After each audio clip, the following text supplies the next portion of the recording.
I was halfway through a sandwich when I got the knock that started it all, 3 sharp raps. No doorbell. Just the kind of knock that says, "I'm here to ruin your day." I opened the door to find a woman in her late 50s, hair teased into a helmet of curls, clipboard in hand, and a floral blouse that screamed HOA board member.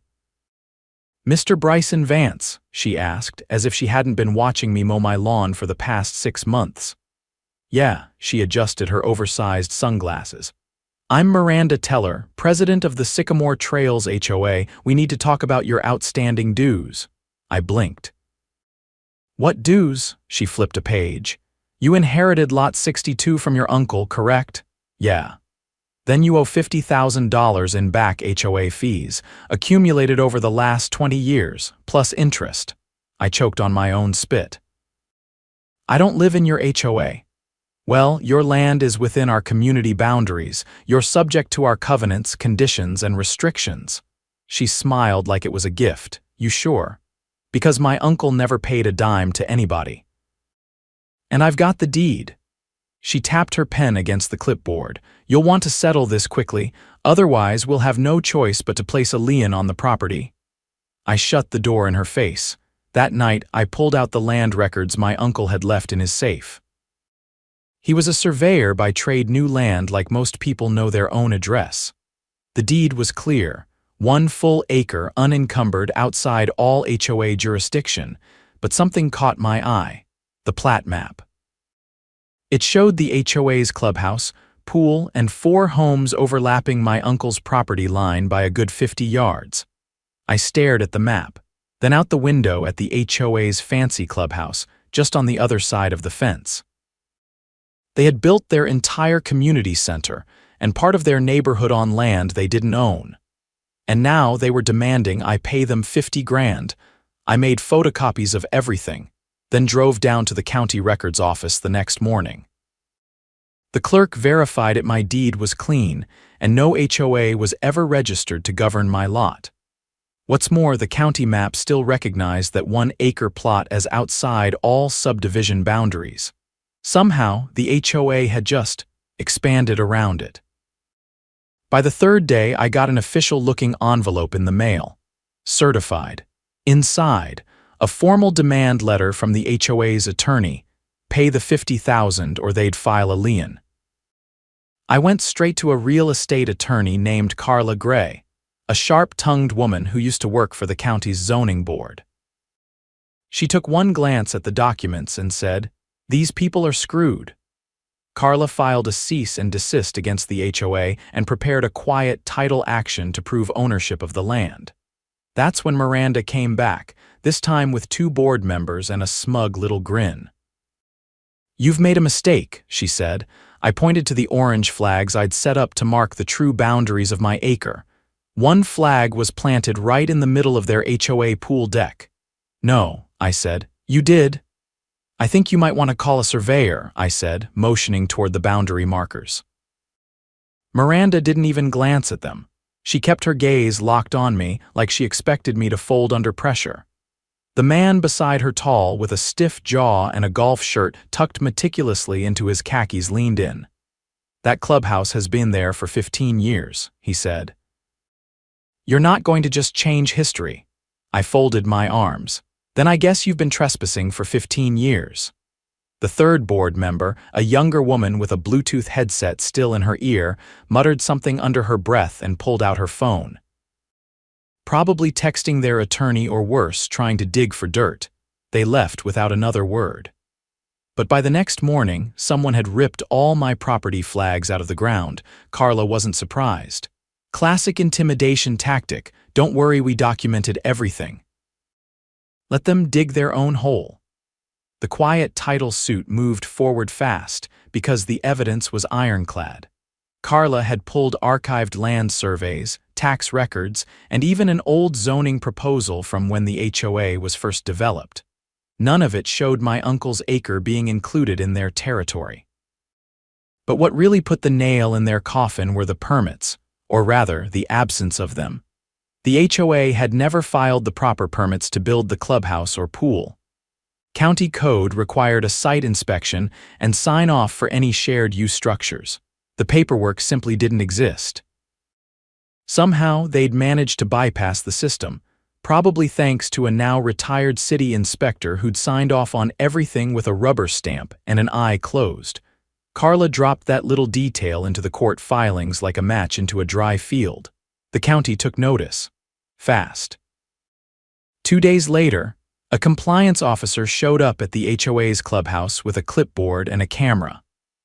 I watched from my porch as he snapped photos of the pool, the clubhouse foundation, and the tennis courts, all built well inside the boundaries of my deeded property.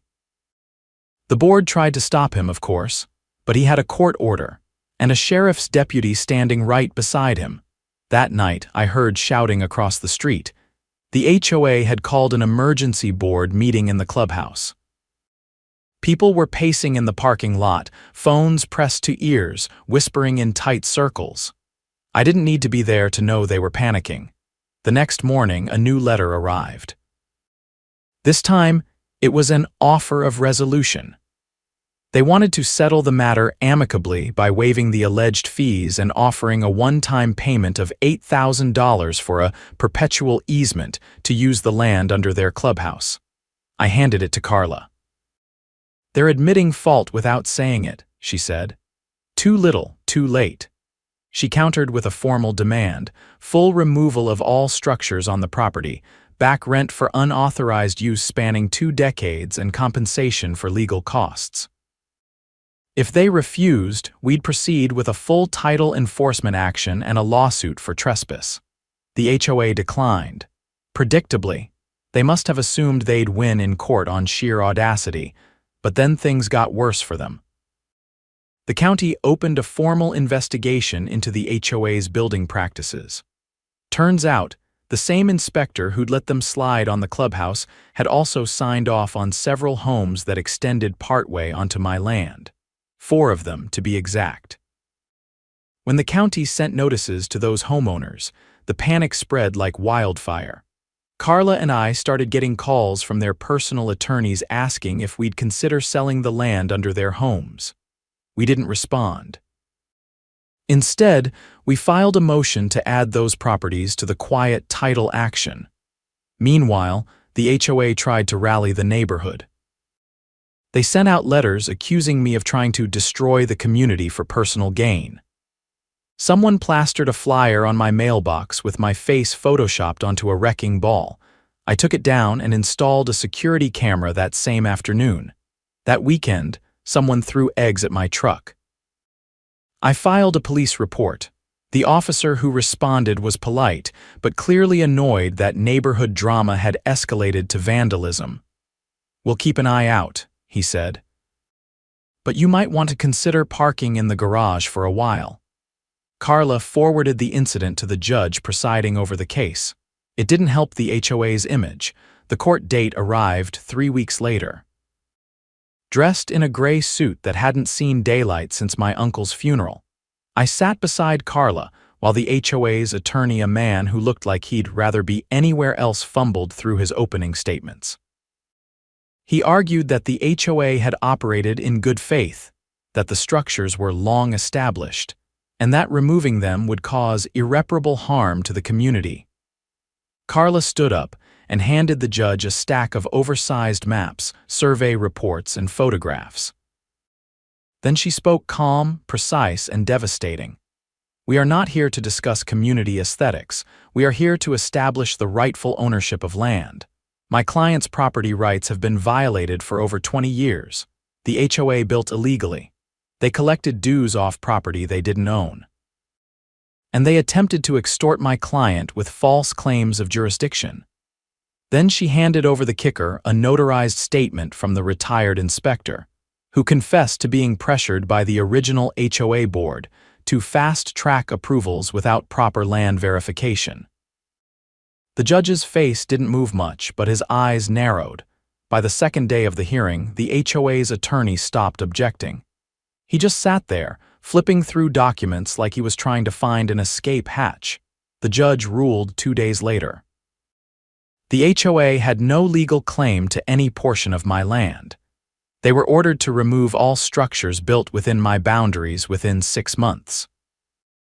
Additionally, they had to pay me damages for unauthorized use plenty to cover Carla's fees, plus enough left over for me to live mortgage-free for a long time. But the real blow came when the judge referred the case to the district attorney's office for further investigation. Because the inspector's statement hinted at more than just negligence, it hinted at conspiracy.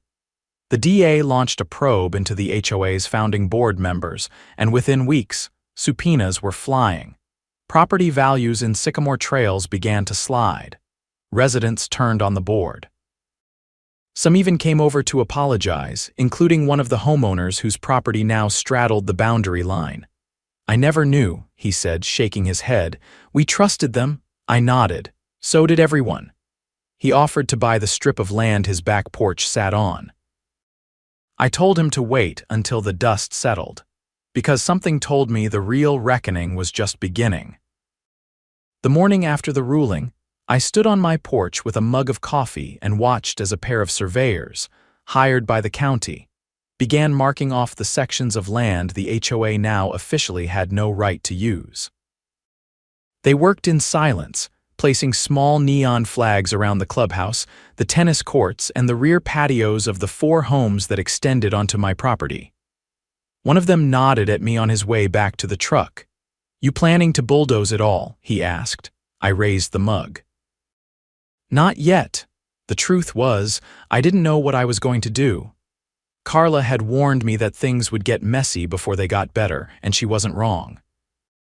I had no interest in kicking families out of their homes or flattening playgrounds, but I also wasn't going to let these people pretend nothing happened. The next wave hit 2 days later. A notice from a title insurance company landed in my mailbox, unsigned but clearly meant to intimidate. Title disputes affecting Sycamore Trails HOA may impact refinancing and future sales. A copy went to every homeowner in the subdivision. I didn't need to ask Carla who sent it. It was a pressure tactic, designed to turn the neighborhood into a mob and push me into settling for less. Instead, I forwarded it to the DA's office. The same investigator who'd started digging into the original permits called me that afternoon. "This just got bigger," he said. "You ever hear of a company called Brackland Development Group?" I hadn't. "They built Sycamore Trails 23 years ago. Turns out they filed a forged land use affidavit showing your uncle's parcel as part of their development. It was never verified by the county because the approval came through on a temporary exception, one that expired before construction even began." I leaned against the kitchen counter. "You're saying they faked it, filed it, and then got their buddies on the planning commission to look the other way. Your uncle must have never realized, or maybe he did and just didn't care." That sounded about right. My uncle wasn't the type to start legal fights unless someone parked on his grass. "They're implicating the HOA too," the investigator continued.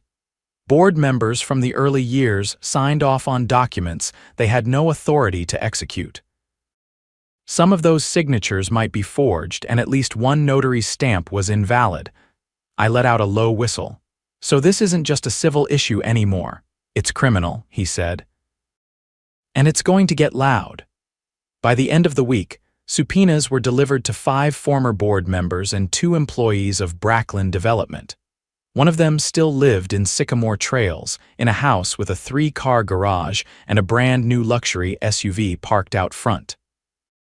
I watched from across the street as agents escorted him to a black sedan. The neighborhood was quieter after that. Then came the emergency HOA meeting. This time, they didn't bother with the clubhouse. It was now technically sitting on my land, and I'd locked the gates. Instead, they held it in a cul-de-sac, folding chairs arranged in a circle like some strange suburban tribunal. I showed up halfway through, not to speak, just to watch. One man stood near the front, speaking into a megaphone like he was rallying troops. "We need to band together and protect our homes. This is about community preservation." A woman near the back shouted, "What about protecting our property values?" "My realtor says I can't even list until this gets resolved." Someone else yelled, "Why didn't anyone verify the land boundaries before building? Who screwed that up?" No one had answers, just frustration, just fear. I turned to leave, but a voice called out, "Bryson." I stopped. The speaker was a middle-aged man with a clipboard and a faded HOA badge. I remembered seeing him at one of the earlier visits. He'd stayed mostly silent then. "If you're going to tear everything down, at least say it to our faces," he said. I walked back toward the group. "I never said I'd tear anything down, but I'm not going to pretend this didn't happen. Your board lied. They built on land they didn't own and tried to shake me down for money. That's not community, that's theft." He lowered the megaphone. "What do you want?" "I want the truth on record. And I want the people responsible held accountable. After that, we'll talk." They didn't like it. But they didn't argue. The DA's office moved fast. Within 2 weeks, charges were filed against 3 former board members for falsifying legal documents and 1 developer for real estate fraud. The county also began proceedings to revoke the HOA's charter pending further investigation. That hit harder than anything else. Without a charter, the HOA couldn't enforce rules, collect dues, or even hold elections. It was a body without authority. The neighborhood, for the first time in 2 decades, was free from their grasp. Carla looked over the paperwork with a dry chuckle. "You didn't just win your case, you dismantled their entire regime." Still, I wasn't looking to punish the innocent. I met with the 4 homeowners whose houses partially sat on my land. Each one had a different story. One was a retired fire captain who'd refinanced twice and was now stuck in legal limbo. Another was a single mother of 2 who'd bought the house after her divorce, unaware of the boundary issues. I offered each of them a long-term lease agreement for the sliver of land they occupied, 25 years, $1 per year, renewable with mutual consent. It gave them legal security and gave me peace of mind. Word spread. People started waving when I walked outside. Someone left a 6-pack of local beer on my porch with a sticky note that just said, "Thanks for standing up for what's right." It wasn't all smooth. One homeowner tried to sue me for mental distress caused by the uncertainty.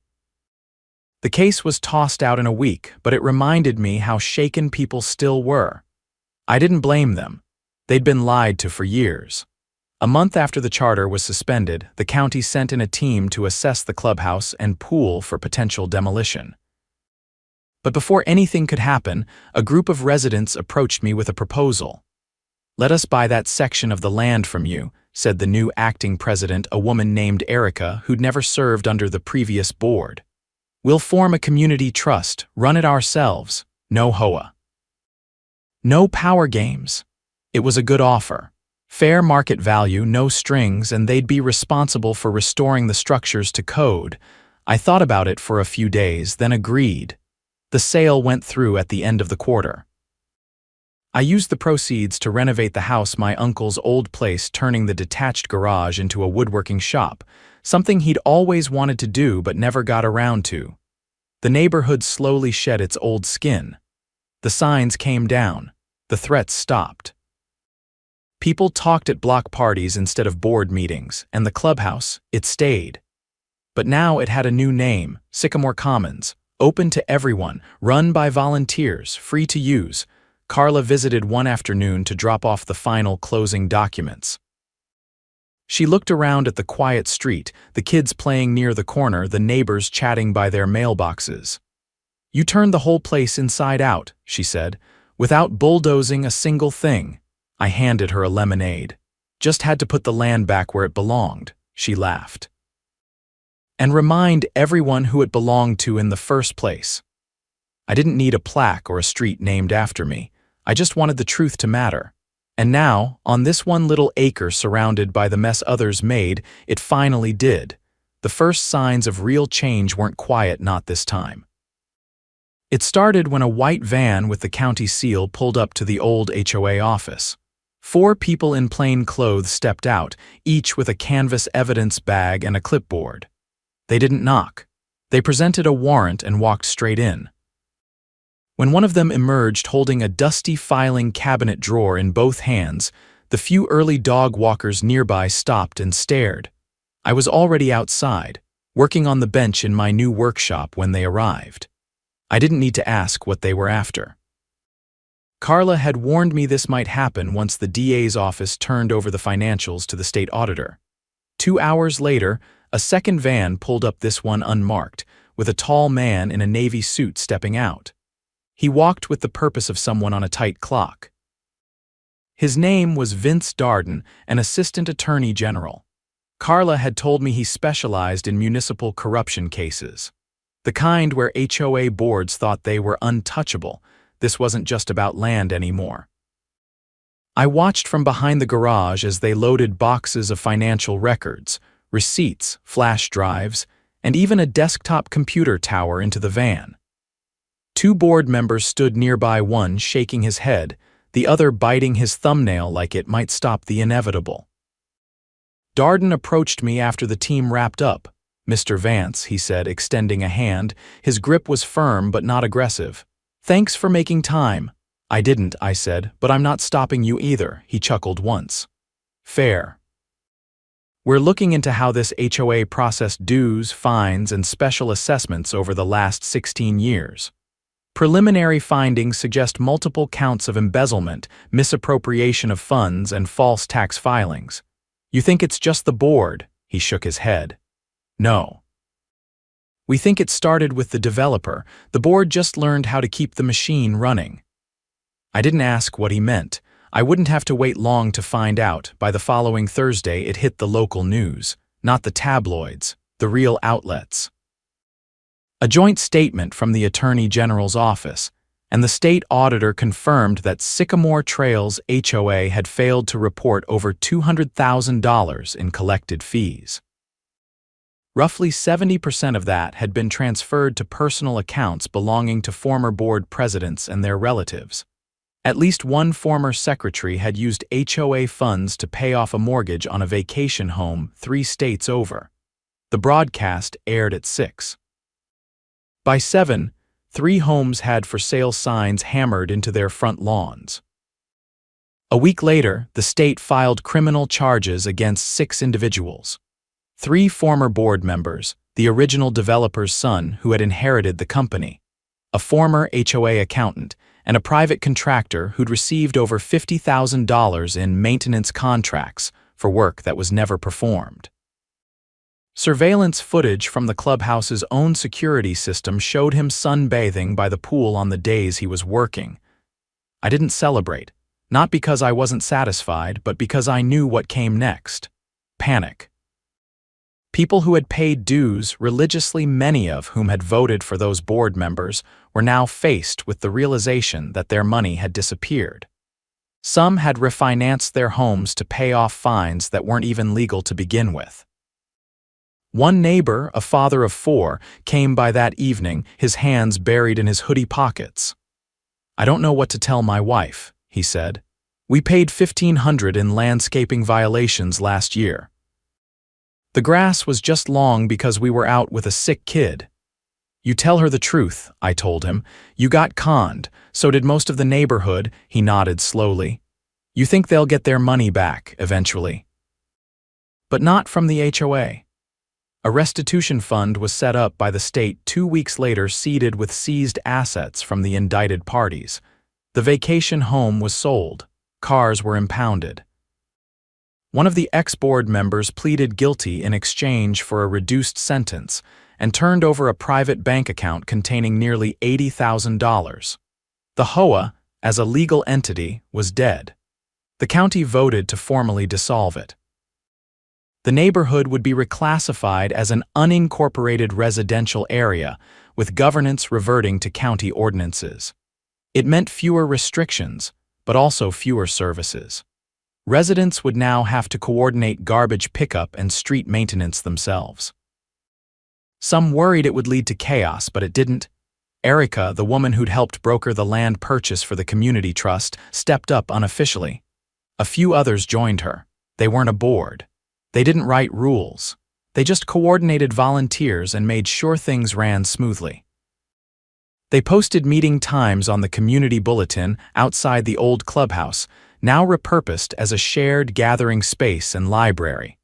I donated a few books, my uncle's old field journals among them. The county eventually sent in a contractor to remove the fence that had once marked the edge of my acre. It had been an ugly wrought iron thing installed by the HOA to mark where their domain ended. Now it didn't need to exist. Grass grew over the post holes within a month. One morning, Carla stopped by with a bottle of bourbon and 2 glasses. She wore jeans and a windbreaker, no briefcase in sight.